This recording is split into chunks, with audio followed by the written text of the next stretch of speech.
This is Frontline on Air. Major stories on the go. Chhattisgarh claims it is winning against the Naxals, but the victory comes at the cost of tribal lives and rights. The state killed 287 Naxalites in 2024 against 20 in 2023, but local villagers say many were innocent civilians killed in staged encounters. Ashutosh Sharma. Voice by Rakesh Sharma, Timber Media. On December 15th, Union Home Minister Amit Shah visited Raipur to present the President's Colour Award to the Chhattisgarh Police, praising their exemplary work in maintaining law and order, combating Naxalism, and ensuring peace in the state. Shah's visit marked the anniversary of the BJP's first year in power in Chhattisgarh, during which he set a March 31st, 2026 deadline to eradicate Naxalism from the state. Highlighting the progress made towards that effort, Shah announced that the security forces had killed 287 Naxalites, including 14 top leaders, arrested 1,000 people, and facilitated 837 surrenders in 1 year.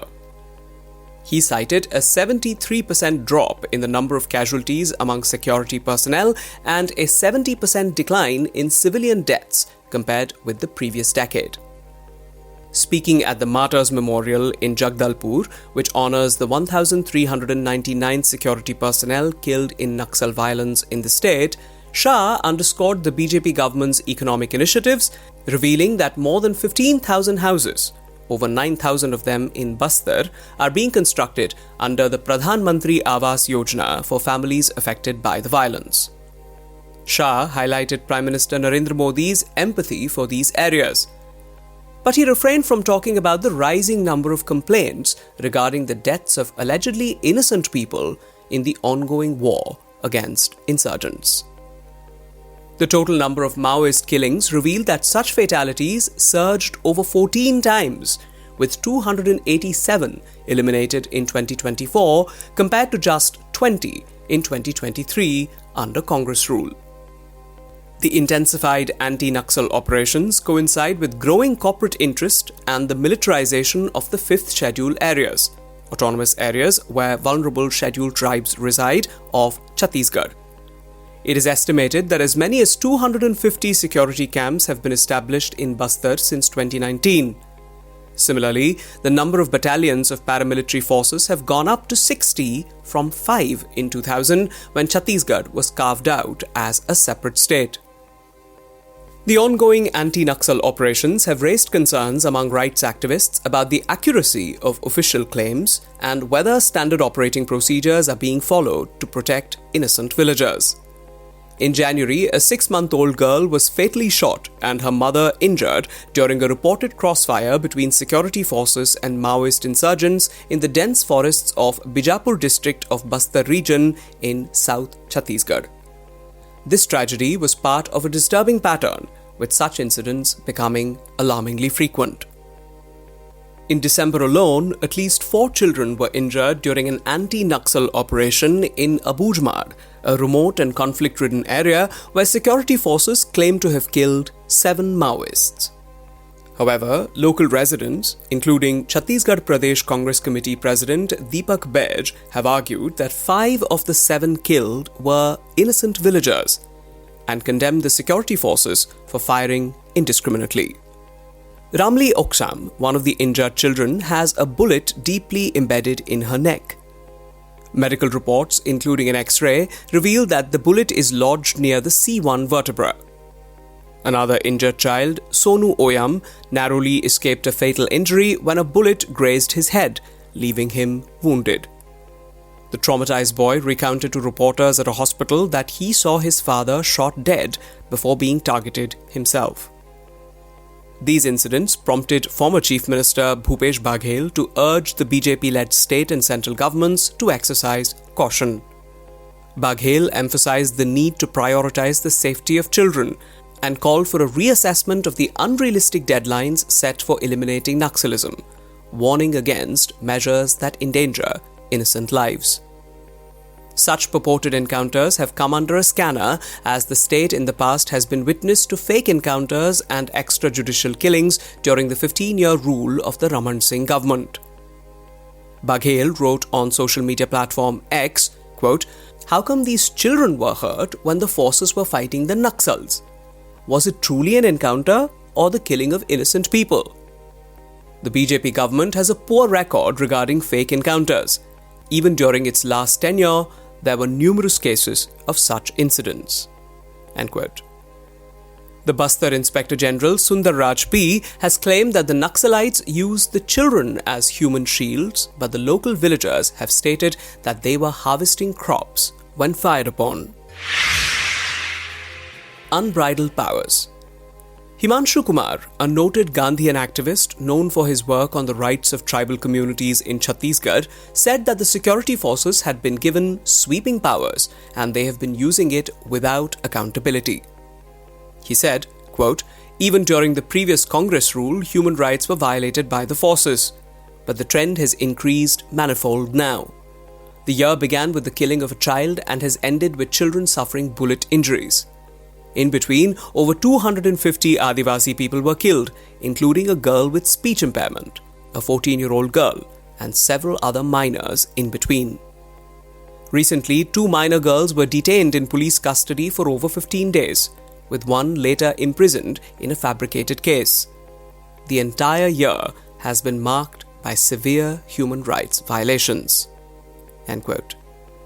According to him, the state has been imposing a model of economic development that doesn't suit the tribal population. Kumar, questioning the ongoing raids of the National Investigation Agency (NIA) in the state, said, quote, "Adivasis understand that road and railway infrastructure is being built to facilitate exploitation of the local natural resources. Therefore, they're opposing it. The state has labelled their opposition and resistance as Naxalism and has been putting people in jail. Due to the growing number of military camps and expansion of roads and rail infrastructure, the Adivasis are losing their land.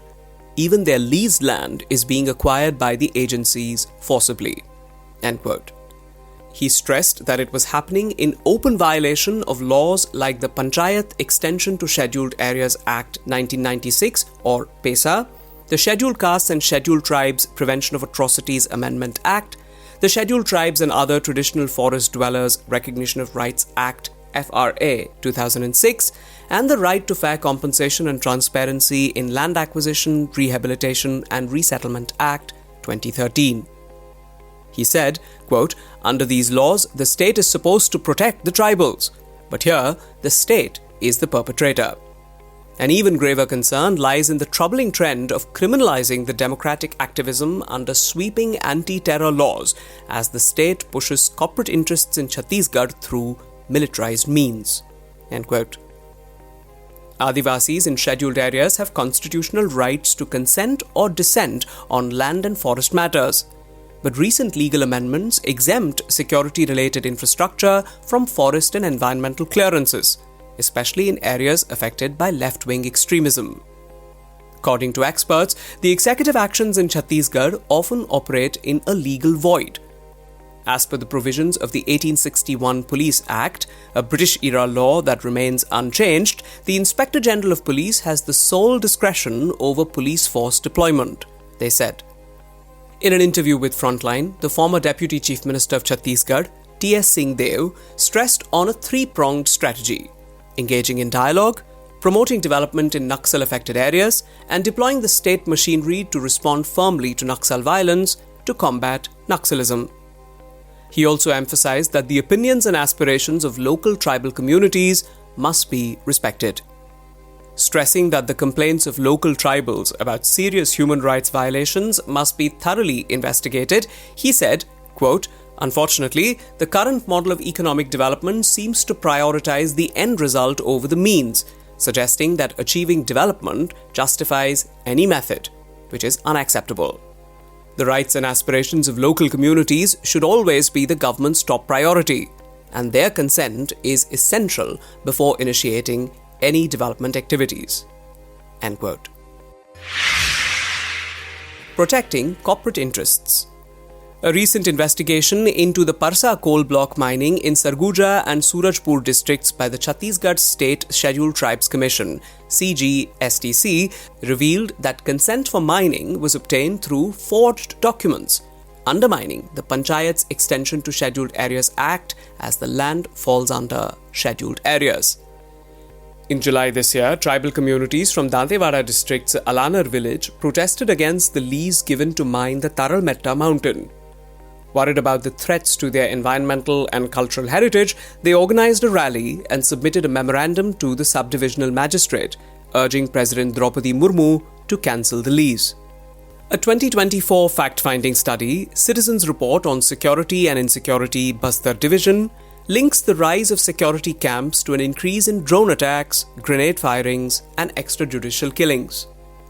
The report claims that in the first half of 2024, at least 141 encounters were reported as successful anti-Maoist operations. Yet, no FIRs or inquiries were conducted to verify these claims. It states, quote, "Villagers have pointed out that many of those killed were ordinary civilians, shot in staged encounters." End quote. The report argues that the true purpose of the security camps is to safeguard corporate interests, especially in mining, and to facilitate the state's deeper penetration into Bastar. It also notes that mining companies are operating in the region with minimal oversight, often violating environmental and forest laws. The report highlights widespread human rights violations near the camps, describing it as one of the primary reasons why Adivasis oppose them. It further details how the peaceful protests against the camps have been ignored or violently suppressed, with methods ranging from lathi charges to burning protest sites and firing on demonstrators. The report highlights the securitization of tribal communities' everyday lives, noting that instead of improving health infrastructure, such as reactivating defunct primary health centers and making sub-centers operational, the government is providing health services within security camps. Additionally, it said the weekly market, a vital resource for Adivasi communities, has come under police control. On the other side, Chhattisgarh is witnessing a crackdown on local activists and organizations advocating tribal rights. There are growing concerns about the militarization and the absence of dialogue between the government and the insurgent groups. An editorial in Chhattisgarh, a local daily, noted, quote, "The government's failure to initiate peace talks with the Naxals is concerning, particularly in light of the significant costs of military deployments and the tragic loss of innocent lives." End quote. Putting a price tag on human life. Questions have been raised regarding compensation policies for families affected by anti-insurgency operations in Chhattisgarh. The compensation amounts vary across different types of incidents in the state. In one case from early 2024, when a 6-month-old baby died during an encounter between Maoists and security forces in Bijapur, the National Human Rights Commission (NHRC) recommended 1 lakh rupees in compensation for the parents. Radhakant Tripathi, a Supreme Court lawyer who brought the matter before the NHRC, provided details of this recommendation. While the state government informed the NHRC that it had already provided 7 lakh rupees to the family, Tripathi said, quote, "The NHRC, noting negligence in the medical treatment provided to the victim, issued a notice to the state government, asking why it should not recommend an additional 1 lakh rupees to the bereaved family." End quote. By contrast, in November 2024, the Madhya Pradesh government increased compensation for families of those killed in wild animal attacks to 25 lakh rupees, up from 8 lakh rupees, drawing attention to the inconsistencies in how loss and suffering are valued across different contexts. The state, in the past 1 year, has reportedly witnessed the space for democratic engagement and peaceful protests shrinking. Several civil society organizations have opposed the Chhattisgarh government's action against rights activists and groups under the Chhattisgarh Special Public Security Act 2005.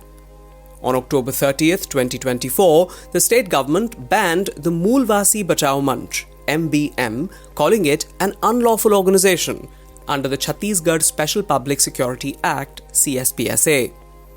In a Gazette notification later, it cited two reasons for the ban: opposing government-backed development works in Maoist-affected areas and mobilizing public resistance against security camps. The organization was banned without judicial confirmation or prior opportunity for MBM to contest it, according to the members of the proscribed organization.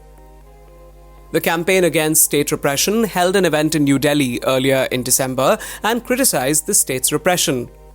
On the occasion, Saroj Giri, who teaches politics at the University of Delhi and is a part of the Forum Against Corporatization and Militarization (FACAM), highlighted how the formation of the MBM was a part of the struggle for human rights and democratic rights.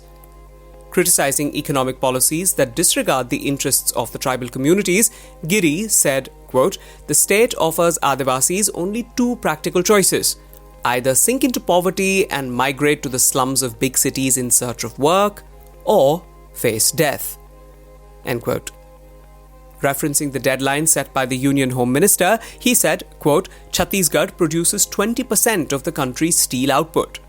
Amit Shah's claim that Maoism will be eliminated by March 31st, 2026 is actually a deadline for intensifying this exploitation and the genocidal war on Adivasis.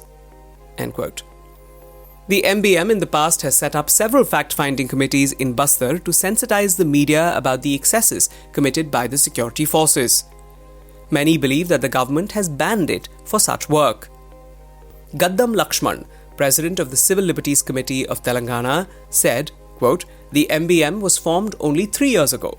Contrary to the state's claims, it didn't lead the Silgair movement.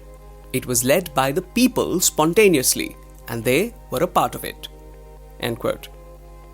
In May 2021, a peaceful protest by the tribal people in Sukma district's Silgair village against the constructions of yet another military camp on their land, just 2 kilometers from an existing security base, turned tragic when the armed forces opened indiscriminate fire. At least 4 people lost their lives, and several others sustained critical injuries. The incident sparked a widespread uprising across South Bastar, with residents demanding the removal of the military camp, a halt to the construction of a wide road intended for mineral extraction, accountability for those responsible for the unprovoked violence, and compensation for the affected families. Following the incident, delegations from the state's 2 prominent political parties, the Congress and the BJP, visited Silgair. In response to widespread public outrage, the Bhupesh Baghel government was compelled to announce a magisterial inquiry.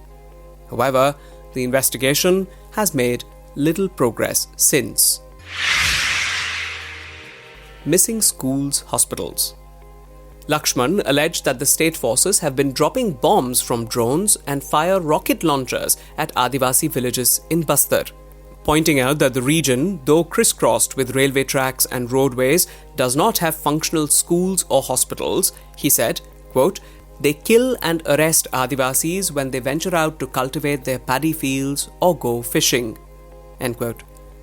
Even the few schools that exist, he claimed, remain largely unusable, often occupied by the armed forces. Amit Shah, in his speech at the Martyrs' Memorial, however, claimed that the state government has launched a massive campaign to transform the villages of Bastar, with special emphasis on schools and hospitals. Drawing a parallel between the Bhumkal rebellion against British Raj in 1910 and the current situation in Bastar, N. Sachin, a member of the Common Teachers Forum, Delhi University, said, quote, "The similarity is not merely rooted in the fact that Adivasis are resisting, but also why they're resisting. The same imperialist loot and expropriation of natural resources is still ongoing." End quote. Agreeing with his views, Himanshu Kumar criticized the failure of human rights bodies, including the NHRC and the National Commission for Scheduled Tribes, in protecting the Adivasis in scheduled areas as per the constitutional safeguards. He said, quote, "Over the past decade, India has seen a significant decline in human rights conditions. The ongoing conflict in tribal regions is a reflection of a deeper issue, an economic model that is skewed in favor of the wealthy and powerful." End quote, while pointing to the Geneva-based Global Alliance of National Human Rights Institutions, GANHRI, which recently deferred the NHRC's accreditation for the 2nd year in a row. IED kills 9 in Bastar. The biggest such Maoist ambush in 2 years, the blast was a devastating reminder that Chhattisgarh's insurgency crisis is far from over. The Maoist ambush on security personnel in Bijapur in Chhattisgarh's Bastar region on January 7th has cast a shadow over the central government's optimistic assertions that Naxalism in the state is nearing its end. Speaking shortly after the attack, Union Home Minister Amit Shah reaffirmed the government's commitment to eradicating left-wing extremism, LWE, by March 2026, a promise that mirrors previous assertions. The latest attack, which claimed the lives of 8 security personnel from the state police, including 5 former Naxalites and a civilian driver, underscores the ongoing challenge that security forces face in countering the ideology-driven insurgency movement. Despite the state stepping up military operations deep inside the jungles of mineral-rich Bastar, and despite a record number of Maoists being killed in 2024, the insurgents seem to be in no mood to back down. In fact, nearly 7 hours before the blast, the personnel of the Central Reserve Police Force had recovered and defused an improvised explosive device, IED, weighing 20 to 22 kilograms, about 50 kilometers from the blast site. They were returning to the base camp at Dantewada after a 2-day operation in Narayanpur district in which 5 Maoists, including 2 women, were killed. After the latest incident, villagers have been avoiding the media, fearing repercussions from the government and the insurgents. Soon after the blast, senior police officers indicated that the IED was likely to have been planted over 6 months ago. Experts suggested that the device was buried 4 to 5 feet deep, concealed in a non-metallic object or plastic bag, which allowed it to evade detection during routine demining. Speaking to Frontline, Brigadier B.K. Ponwar, a noted counter-insurgency expert and former director of the Counter-Terrorism and Jungle Warfare College in Chhattisgarh, described the IED as the Naxalites' most potent weapon. He said, quote, "The IED is essentially a jugaad, a makeshift device, not an industrial-grade weapon like anti-personnel or anti-tank mines. It can be quickly and cheaply assembled using locally available materials." End quote. He warned that as the Naxals face increased pressure and retreat further into the forests, they are likely to intensify their reliance on such IEDs in a bid to maintain their influence and cause disruption. After operations, security personnel in Bastar usually return to their base camps on motorbikes or on foot to avoid such ambushes. Security officers have admitted that there were lapses with regard to standard operating procedures. Ponwar said, quote, "The Naxalites are retreating, but we cannot afford to offer them easy targets, as we did in Bijapur. We must continue operations and strengthen our presence, particularly in the remote, rugged terrain of Abujmad, which has been a blank spot for long." End quote. This key area, known for its dense forests and hills, has been a Maoist stronghold.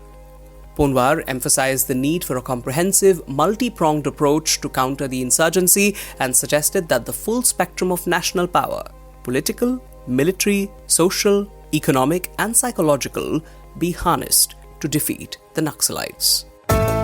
This is Frontline on Air. Major stories on the go.